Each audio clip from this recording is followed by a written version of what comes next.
Casey, I texted you when you were on the air earlier. You have been, I think, covering the insurrection with the clarity and attention and proportion it deserves.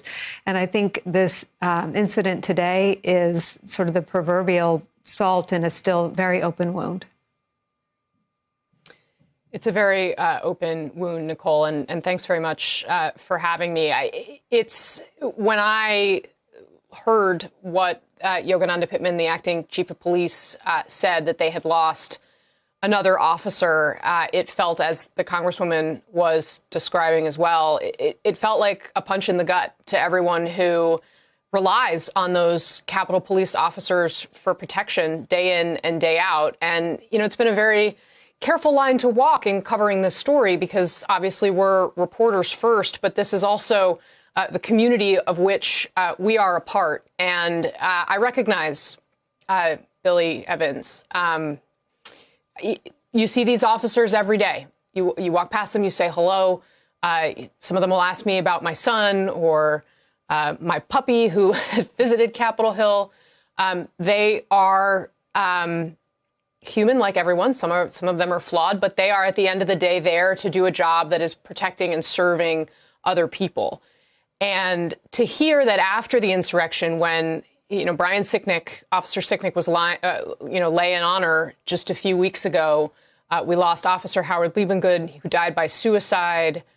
To have another man die in the line of duty is extraordinarily difficult, especially because, as Leanne was saying, they've been working overtime. There's been no rest. There's been no break. I think for many of us, after the attack and then the subsequent impeachment trial where we all relived it, every single one of us felt like, man, I need to take a breath. I need to take a break. I know I took a few days off. These officers haven't been able to do that. They have had to stand at their posts for even longer than normal because this threat is escalated. Nicole. And Casey, the Congresswoman and Leanne and everyone has alluded to the fact that the debate about the very basic question of how best to protect the building after an insurrection is totally gunked up with the most brutal of our partisan politics. Even anecdotes of people feeling scared have been mocked and ridiculed by the Republicans in Congress. Do you think that, as you said, if you recognized Officer Billy Evans, surely some members did too, do you think that anything will break through that partisanship around the debate about protecting the Capitol? I don't, Nicole, which is a sad statement. I think you have covered and documented extensively during the Trump administration Republicans who would say one thing in private, say another in public, seemed to be willing to put up with it until the insurrection.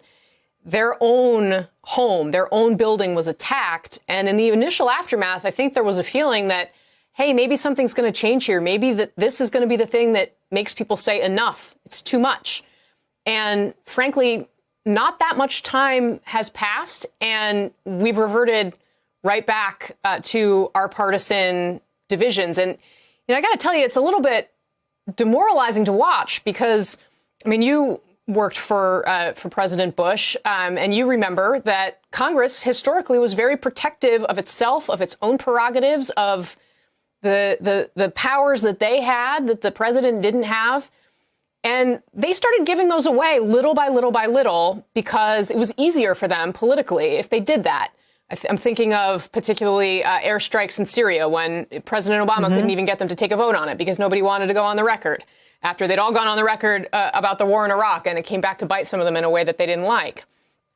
But this, was the ultimate abdication of that power to allow this to happen without taking some sort of serious action in the aftermath and to essentially listen to, the populist roar coming from their home states, which is what's happened. And I know you see anyone who is out there on social media saying that everyone was nice on that day or that they weren't scared. Senator Johnson talking about how no one was scared on that day. It's simply not true. Everyone who was in that building was terrified. Nobody thought it was possible that the walls of the Capitol were going to be breached by people with weapons and zip ties, and that the floors of the chambers would be taken over. I mean, it was ludicrous to think that. And as it was happening, there was sheer terror across the board. I don't care what party you're part of. And certainly, yes, there are some people that were more afraid than others. And some, I think, Democrats felt as though they were being targeted because it was Trump supporters, again, not Antifa, Trump supporters who came into the building that day. But remember, those people were also chanting, "Hang Mike Pence." So it wasn't really as though this was a situation where it was just members of one party. If you're wearing a pin, I mean, how many of them also would be recognized on the street? You'd be better off not being recognized. I think Mitt Romney was in very real danger. Certainly his family thought so when he was turned around by Officer Goodman, who, of course, turned out to be an incredible hero of the day, along with all of his other colleagues. So just the aftermath of that and the fact that, these officers have showed up, they've kept doing their jobs, they've kept protecting people in an era of heightened tension, and to have something like this happen where they seem to be specifically targeted. Obviously, all of us, and you referenced this a minute ago, the first thought I had, again, I'm supposed to be a reporter first, but after January 6th, I wanted to send a note to my team and say, hey, who's there? Who's inside the building? Where are you? Are you safe? Because you just don't know. And that's not, a position that I don't think any of us ever expected to be in. I mean, you've worked at the White House, which obviously is a much more intensely secured compound. But I mean, could you imagine something like that where you go and you walk into this very secure space where you feel like you're going to be safer if you're inside than you're outside, and to suddenly have the most secure piece of that space be violated? I don't think anyone who works or is part of the Capitol Hill community is over that yet. Hey, thanks for watching our YouTube channel. You should know that you can follow today's top stories and breaking news and catch up on your favorite MSNBC shows all in one place. Download the NBC News app today.